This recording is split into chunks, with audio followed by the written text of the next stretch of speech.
few weeks ago, I was shopping in my local Jewel food store, and I noticed a floating bar off of the produce section. At first I thought it was a salad bar, but then I realized that no, it's not a salad bar, it's a chicken wing bar, with several different kinds of chicken wings. Now this is a store in an upscale neighborhood of Chicago called Andersonville, where there's generally a little bit more awareness about where our food comes from. So I was really struck by Jewel's cynical idea of promoting food choices that are making us fat and sick in response to the community's growing demand for the so-called sustainable, organic, and natural food choices. And oh, by the way, there is no salad bar in this entire store. Just more fried chicken than you can lay your eyes on. So, where does the multitude of wings come from anyway? Does anyone shopping here really know? Perhaps at one time they were told that the wings came from birds, but now the animal is completely divorced from this reality and the wings are just dead body parts covered in a thick layer of greasy breading. Okay, now let's go and meet the real birds. Recently, I was in California staying in a rural area of Marin County, about an hour and a half north of San Francisco. I was delighted to find a flock of hens, who I befriended within hours. Animals respond in kind. If you show an interest and respect for them, they will reciprocate with an equal or greater amount of interest in you. These hens are feeding out of my hand and perching on the bench next to me, as if we were old friends reminiscing. These are chickens that are comfortable in expressing their true nature because they are in a safe and loving environment. Back at home, I am greeted enthusiastically by my girls, 4 adopted hens that have become family to me. One girl in particular, Doris, seems more interested in spending time with me than with the other hens. The bond we've developed is really deep. As I enter the back door, I leave it ajar, knowing that she will be skipping up the back stairs and coming in through the back door for a visit. I return to work at my laptop, and Doris hops into my lap to cuddle up with me and have an afternoon nap while I work.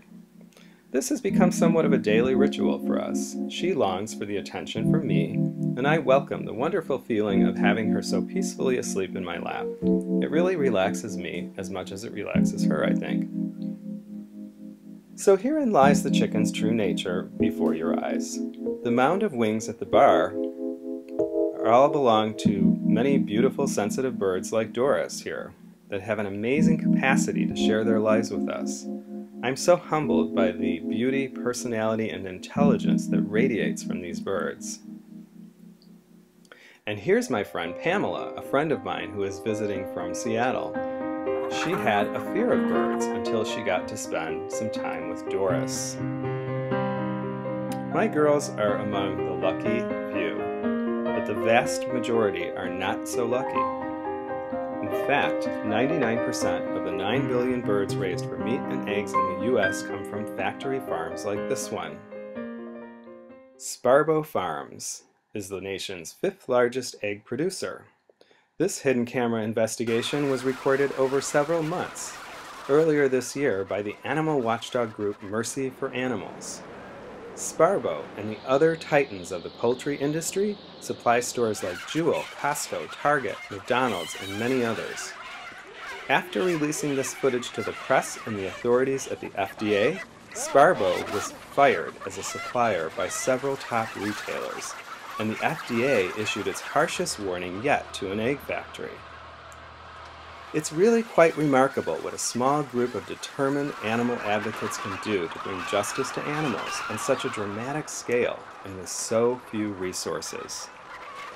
I remember the first time seeing such undercover footage in farms like this one, and what a shock it was for me to learn the truth. But I ask you, if it's not good enough for our eyes, is it really good enough for our stomachs?